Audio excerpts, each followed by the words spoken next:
Hello everyone, welcome back to A to Z study. दोस्तों, आज है 6 मई और 6 मई से रिलेटेड सारे क्वेश्चन हम इस वीडियो में कवर करेंगे और उनसे रिलेटेड फैक्ट्स भी मैं आपको बताते चलूँगा। तो आपको वीडियो को लास्ट तक से देखते रहना है और लास्ट में मैं एक क्वेश्चन ऑफ द डे भी पूछता हूँ जिसका जवाब आपको कमेंट बॉक्स में देना होता है। और अगर आप उस प्रश्न का सही जवाब दे देते हैं तो नेक्स्ट डे के सेशन के लास्ट में आपका नाम अनाउंस किया जाता है। तो चलिए स्टार्ट करते हैं आज का पहला प्रश्न। आज का पहला प्रश्न है, मिडवाइफ के लिए अंतर्राष्ट्रीय दिवस कब मनाया गया है? यानी कि इंटरनेशनल डे ऑफ मिडवाइफ्स कब मनाया है ग्लोबली? तो अभी ये मनाया गया है 5 मई को। ये मनाया गया है मिडवाइफ के काम को मान्यता देने के लिए। यानी कि मिडवाइफ क्या होती है पहले ये समझ लीजिएगा, नहीं जानते हो तो मिडवाइफ वो होती है, मतलब कि जो न्यूली बॉर्न बेबी होती है उनके देख रेख के लिए जो होती है, या फिर प्रेग्नेंट औरत की देख रेख के लिए उनके साथ में जो होती है, जो उनकी मदद करती है, तो वैसी औरतों को हम बोलते हैं मिडवाइफ, या हम नैनी भी बोलते हैं अपने लैंग्वेज में। तो उन्हीं के काम को महत्व देने के लिए, उनके काम को रिस्पेक्ट देने के लिए 5 मई को WHO द्वारा मनाया गया है वो इंटरनेशनल डे ऑफ मिडवाइफ्स। तो इसके बारे में और कुछ जान लेते हैं, इसकी थीम क्या है। तो इस बार की इसकी थीम है celebrate, demonstrate, mobilise, unite, our time is now. ये पूरा इस बार की मिडवाइफ डे की थीम है। इसके साथ साथ 5 मई को एक और डे मनाया गया है, वो है विश्व हाथ स्वच्छता दिवस, यानी कि वर्ल्ड हैंड हाइजीन डे। ये मनाया गया है हमें अपने हाथ को साफ और स्वच्छ रहने के लिए जागरूक करने के लिए। ये भी मनाया है WHO। तो WHO के बारे में जान लेते हैं।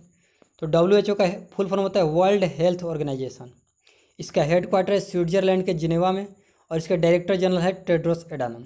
और WHO ने ही वर्ल्ड इस बार की जो 2020 है, इसको ये years of nurses and midwives के रूप में घोषित किया है, year of nurses and midwife.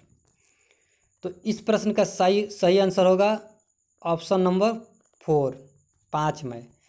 और अब पीछे के भी कुछ रिकॉल कर लेते हैं। तो अभी 4 मई को मनाया गया था इंटरनेशनल फ्रीडम फाइटर्स डे। 7 अप्रैल को मनाया गया था वर्ल्ड हेल्थ डे जिसकी थीम थी सपोर्ट नर्सेज एंड मिडवाइफ्स। 25 अप्रैल को मनाया गया था वर्ल्ड मलेरिया डे जिसकी थीम थी zero malaria start with me. अब दोस्तों, इन सब के अलावा 5 मई को ही एक और महत्वपूर्ण दिवस मनाया गया है, वो था वर्ल्ड अस्थमा डे, यानी कि विश्व अस्थमा दिवस। यह अस्थमा एक प्रकार की बीमारी होती है जिसका मतलब कि कोई परमानेंट इलाज नहीं है, लेकिन मेडिसिन के माध्यम से उस व्यक्ति को अपने पूरी लाइफ जीने की लायक बना दिया जाता है। तो इस बार की वर्ल्ड अस्थमा दिवस की थीम है एनफ अस्थमा डे। और ये जो वर्ल्ड अस्थमा डे है, ये हर साल मई महीने के पहले मंगलवार यानी कि फर्स्ट ट्यूसडे को मनाया जाता है। तो इस बार ये 5 मई को मनाया गया वर्ल्ड अस्थमा डे। अब चलते हैं अगले प्रश्न पर। अगला प्रश्न है आपके स्क्रीन पर, पुलित्जर पुरस्कार 2020 से किसे सम्मानित किया गया? तो अभी जो आपको ऑप्शंस में नाम दिख रहे हैं, दार यासीन, मुख्तार खान, चन्नी आनंद, इन तीनों को यह पुलित्जर पुरस्कार दिया गया है फीचर फोटोग्राफी के क्षेत्र में। तीनों भारतीय हैं, ये तीनों एसोसिएटेड प्रेस के पत्रकार हैं और इन तीनों को दिया गया है ये पुलित्जर पुरस्कार 2020। और पुलित्जर पुरस्कार ये पत्रकारिता के क्षेत्र में दिया जाने वाला सबसे बड़ा पुरस्कार माना जाता है। तो चलते हैं अब अगले प्रश्न में। इसका सही आंसर होगा उपयुक्त सभी, क्योंकि तीनों को मिला है। चलते हैं अगले प्रश्न पर। अगला प्रश्न है, कोविड कथा मल्टीमीडिया गाइड किसने लॉन्च किया है? तो अभी हमारे स्वास्थ्य minister, union health minister doctor Harshvardhan ने कोविड कथा मल्टीमीडिया गाइड एक लॉन्च किया है। इसमें क्या है कि ये कोविड-19 महामारी पर एक गाइड लॉन्च हुआ है जो कि DST यानी कि department of science and technology की 50वीं वर्षगांठ पर यह लॉन्च किया गया है। अब DST पर लॉन्च किया 50वीं वर्षगांठ पर, तो DST के बारे में जान लेते हैं। तो DST का फुल फॉर्म होता है department of science and technology. इसका हेडक्वार्टर न्यू दिल्ली में और इसकी स्थापना हुई थी 1971 में। और ऑप्शन में बाकी सब जो दिख रहे हैं, पीयूष गोयल ये हमारे हैं रेलवे मिनिस्टर, राजनाथ सिंह यह है डिफेंस मिनिस्टर, और किरण रिजिजू यह है youth affairs and sports minister यानी कि खेल मंत्री। चलते हैं अब अगले प्रश्न पर। अगला प्रश्न है दोस्त कि किस राज्य सरकार ने मुख्यमंत्री शहरी रोजगार गारंटी योजना की शुरुआत की है? तो अभी हिमाचल प्रदेश सरकार ने यह मुख्यमंत्री शहरी रोजगार गारंटी योजना की शुरुआत की है। इसमें क्या है कि शहरी क्षेत्रों में रहने वाले लोगों को 120 दिन का, कम से कम 120 दिन का सुनिश्चित रोजगार दिया जाएगा और आवश्यकता पड़ने पर उनके स्किल अपग्रेड करने के लिए उन्हें ट्रेनिंग भी दी जाएगी। तो यही है शहरी रोजगार गारंटी योजना। यह शुरू किया है हिमाचल प्रदेश ने। अब यह हिमाचल प्रदेश ने शुरू किया है, तो ये मैप में जो आपको दिख रहा है रेड कलर का, यही है हिमाचल प्रदेश। अब इसके बारे में थोड़ी जान लेते हैं। तो अभी हिमाचल प्रदेश के सीएम है जयराम ठाकुर, इसके गवर्नर है बंडारू दत्तात्रेय और हिमाचल प्रदेश की राजधानी है शिमला। अब चलते हैं अगले प्रश्न पर। अगला प्रश्न है, एक home to home fund raiser concert I for India किसने शुरू किया है? तो अभी ये concert I for India Facebook ने बॉलीवुड के साथ मिलकर के शुरू किया है। तो ये क्या है कि फेसबुक एक कॉन्सर्ट करवा रहा है बॉलीवुड के साथ मिलकर के, जिससे अगर जितने भी पैसे आते हैं उस कॉन्सर्ट से वो सारे पैसे कोविड-19 रिस्पॉन्स फंड में दिया जाएगा, जिससे कि वैसे लोगों की मदद होगी जिनके पास कोई घर नहीं है, जो सड़कों पर लोग रहते हैं। तो उनकी मदद के लिए ये इनिशिएटिव फेसबुक ने एक कॉन्सर्ट के रूप में चालू किया है। अब ये फेसबुक ने किया, तो फेसबुक के हेडक्वार्टर है कैलिफोर्निया में और इसके अभी हेड हैं मार्क जुकरबर्ग, जो कि इसके फाउंडर भी हैं फेसबुक के। चलते हैं अगले प्रश्न पर। अगला प्रश्न है, आर्मी ट्रेनिंग कमांड यानी कि उसे शॉर्ट में बोलते हैं ARTRAC का प्रमुख कौन बने हैं? तो अभी ARTRAC के चीफ बने हैं राज शुक्ला। अब बाकी के ऑप्शन को देख लेते हैं। तो जो मनोज मुकुंद नरावने हैं ये हमारे हैं आर्मी चीफ, और ये राकेश कुमार सिंह भदौरिया ये हैं एयरफोर्स के chief of aircraft. Admiral Karambir Lamba ये है नेवी के चीफ। इन तीनों का नाम भी आप याद कर लीजिएगा। और अब ये इस प्रश्न का सही उत्तर होगा राज शुक्ला। भी आर्मी ट्रेनिंग कमांड के प्रमुख बने हैं राज शुक्ला। चलते हैं अगले प्रश्न पर। ये हैं राज शुक्ला।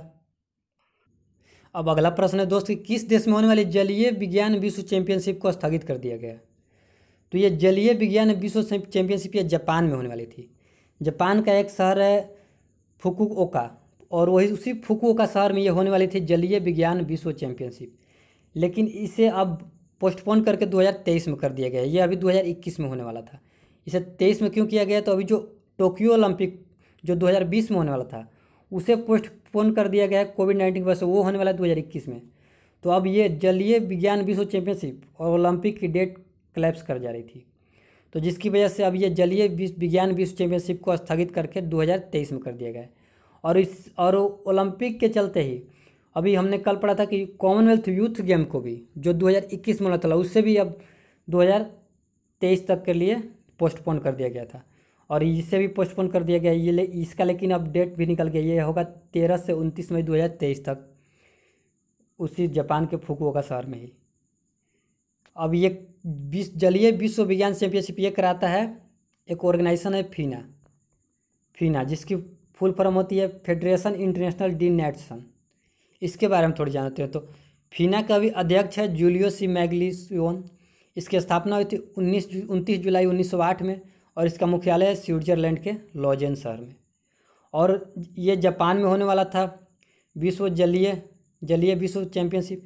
तो जापान की कैपिटल है टोक्यो, जापान की मुद्रा है येन, जापान की सांसद को कहते हैं डैट, और जापान के प्रधानमंत्री हैं शिंजो आबे।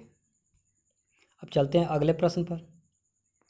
अगला प्रश्न है, नासा ने लूनर लैंडर्स डिजाइन बनाने के लिए किसे चुना है? आपके ऑप्शन से स्पेस एक्स, ब्लू ऑरिजिन, डायनेटिक्स या फिर ऑल ऑफ दीज। तो अभी नासा ने इन तीनों को चुना है। नासा क्या करने वाला है कि नासा 2024 तक अपना एक लूनर मिशन करने वाला है, यानी कि वो मून पर वो अपने साइंटिस्ट को भेजेगा, जिसने उसने नाम दिया है आर्टेमिस मिशन। और उसी के लिए वो स्पेस क्राफ्ट बना रहा है, और वो इस क्राफ्ट बनाने की डिजाइन बनाने का जिम्मा उसने दिया है इन तीनों कंपनियों को। ये तीनों अमेरिकन कंपनी है, स्पेस एक्स, ब्लू ऑरिजिन और डायनेटिक्स, और इन तीनों को दिया है नासा, जिसके लिए उसने 967 यानी कि 967 मिलियन यूएस डॉलर खर्च कर रहा है केवल डिजाइन बनाने के लिए उस एयरक्राफ्ट का। तो अब बाकी के तीनों ऑप्शंस के बारे में जान लेते हैं। तो अभी स्पेस एक्स इसके ऑनर है इलन मस्क, ब्लू ऑरिजिन इसके ऑनर हैं जो अमेजन के ऑनर हैं जेफ बेसोस, उन्हीं की एक कंपनी है ब्लू ऑरिजिन, और ये डायनेटिक्स ये भी यूएस की कंपनी है, इसके ऑनर हैं Dave King, DAVEKING, Dave King इसके ऑनर हैं डायनेटिक्स के। अब चलते हैं अगले प्रश्न पर। अब अगला प्रश्न है दोस्त कि आर्कटिक एम नामक एक उपग्रह को कौन लॉन्च करेगा? तो अभी रसिया एक अपना पहला आर्कटिक सेटेलाइट लॉन्च कर रहा है जिसका नाम है आर्कटिक एम। ये सेटेलाइट करेगा क्या? तो ये आर्कटिक जलवायु और पर्यावरण की निगरानी में अपनी भूमिका निभाएगा। इससे क्या हुआ कि रसिया वेदर फोरकास्ट यानी कि मौसम पूर्वानुमान की सटीक जानकारी प्राप्त करेगा। और यह सेटेलाइट आर्कटिक पर लगाया जाएगा, यानी कि पृथ्वी के पोल पर लगाया जाएगा, और उधर पोल पर लगाया जाने वाला ये पहला सेटेलाइट होगा। अब ये सेटेलाइट लॉन्च रसिया कर रहा है, तो रसिया के बारे में थोड़ी सी जान लेते हैं। तो अभी रसिया के प्रेसिडेंट है व्लादिमीर पुतिन, इसकी राजधानी है मॉस्को, और इसकी मुद्रा है रूबल, और रूस के सांसद को कहते हैं ड्यूमा। अब चलते हैं क्वेश्चन ऑफ द डे पर। कल मैंने आपसे पूछा था कि फेड कप हॉट अवार्ड के लिए किसे नामांकित किया गया है, तो बहुत सारे लोगों ने इसका सही जवाब दिया। इसका सही आंसर होगा सानिया मिर्जा। सानिया मिर्जा को फेड कप हॉट अवार्ड के लिए नामांकित किया गया है। यह फेड कप हॉट अवार्ड होती है जिसमें कि ऑनलाइन वोटिंग के जरिए चुनना होता है विनर को, जिसे ये ITF नॉमिनेट करती है। तो अभी एशिया ओशियाना जोन से सानिया मिर्जा को नॉमिनेट किया गया है, और ये पहली भारतीय हैं जिन्हें कि फेड कप हॉट अवार्ड के लिए नॉमिनेट किया गया है। तो इसका सही आंसर होगा ऑप्शन नंबर सी। और जिन जिन लोगों ने कल के इस प्रश्न का सही आंसर दिया उनके नाम है अंकित राय, रजत गुप्ता, विकास कुमार, दिव्यांशु, सुमित लोहिया, दीपेंद्र सिंह, दशरथ, विनोद प्रधान, कौशल यादव, अंकित पारिक, रूपेंद्र, रंजन कुमार, गोलू, हिमांशु पटेल, हिमांशु राजपूत, शरण शर्मा, समीर खान, राहुल कुमार, अभिषेक सोलंकी, सागर पुआर, अमन Lohar Mistry, Manas Dalal, positive vibes, PK, Gaurav R और शुभम। इन सारे लोगों ने कल के इस प्रश्न का सही जवाब दिया था। अब चलते हैं आज का क्वेश्चन ऑफ द डे देखते हैं। तो आज का क्वेश्चन ऑफ द डे आपके सामने है ये कि कहाँ के मूंगफली कैंडी को GI टैग मिला है। जिस मूंगफली कैंडी का नाम है कोविलापट्टी करलाई मिठाई। आपके ऑप्शन है तमिलनाडु, मणिपुर, उत्तराखंड, कश्मीर। आपको इसका सही जवाब देना है, और साथ साथ इसका जो सही जवाब होगा उसके कैपिटल, उसके CM और उसके गवर्नर को भी लिखना है कमेंट बॉक्स में। तो चलिए यहीं पर वीडियो को एंड करते हैं। मिलते हैं अब कल फिर से 6 AM लाइव। तब तक के लिए घर पर रहिए, सुरक्षित रहिए, पढ़ते रहिए। धन्यवाद। और अगर आपके पास कोई स्टडी रिलेटेड ग्रुप हुआ तो उसमें इस वीडियो को जरूर शेयर कीजिएगा और वीडियो को लाइक भी कर दीजिएगा।